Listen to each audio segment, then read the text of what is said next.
नमस्कार. श्री गुरुचरित्राबद्दल बोलूया. त्यातल्या 3ऱ्या अध्यायामध्ये एक खूप सुंदर कथा आहे. एक अशी गोष्ट जी सांगते की एका भक्ताच्या परीक्षेमुळं देवाला चक्क 10 अवतार घ्यावे लागले. हो, दशावतारांची उत्पत्ती आणि त्यामागचं रहस्य. चला, आज आपण तीच कथा समजून घेऊया. म्हणजे बघा, विचार करण्यासारखा प्रश्न आहे, नाही का? की एका साध्या भक्तासाठी, फक्त एका भक्तासाठी देवाला पृथ्वीवर 10-10 वेळा अवतार का घ्यावा लागला असेल? काय घडलं असेल असं? तर याच मोठ्या प्रश्नाचं उत्तर आपल्याला ह्या एका प्राचीन कथेत सापडतं. आणि ही कथा सांगितली आहे सिद्ध मुनींनी नामधारकाला.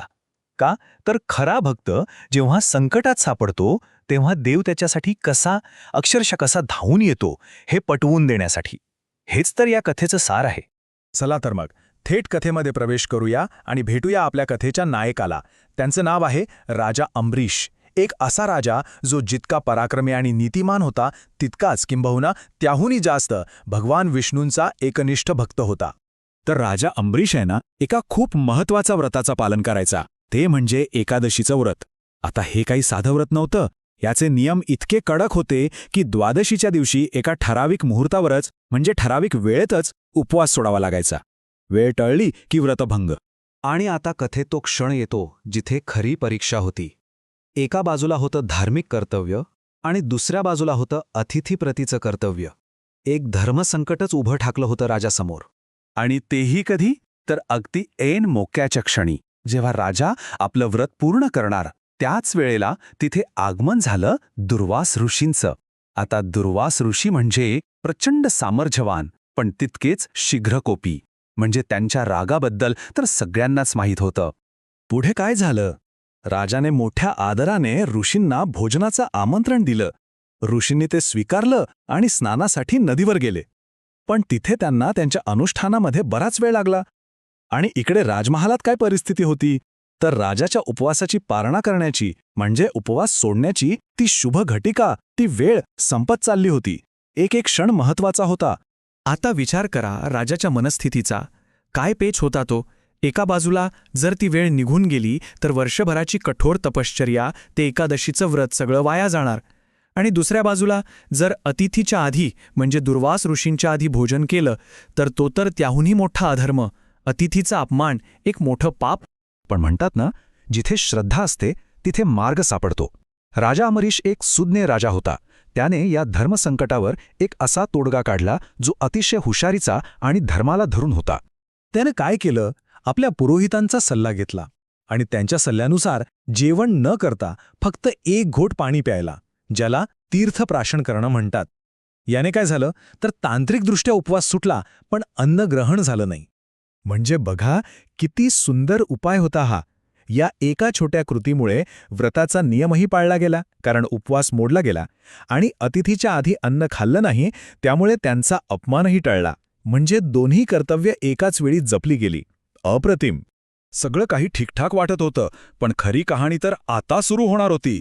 जेव्हा दुर्वास ऋषी परत आले तेव्हा कथेनं एक असं नाट्यमय वळण घेतलं की बस, इथून पुढे आहे ऋषींचा क्रोध आणि त्या पाठोपाठ झालेला दैवी चमत्कार, जो या कथेला एका वेगळ्याच पातळीवर घेऊन जातो.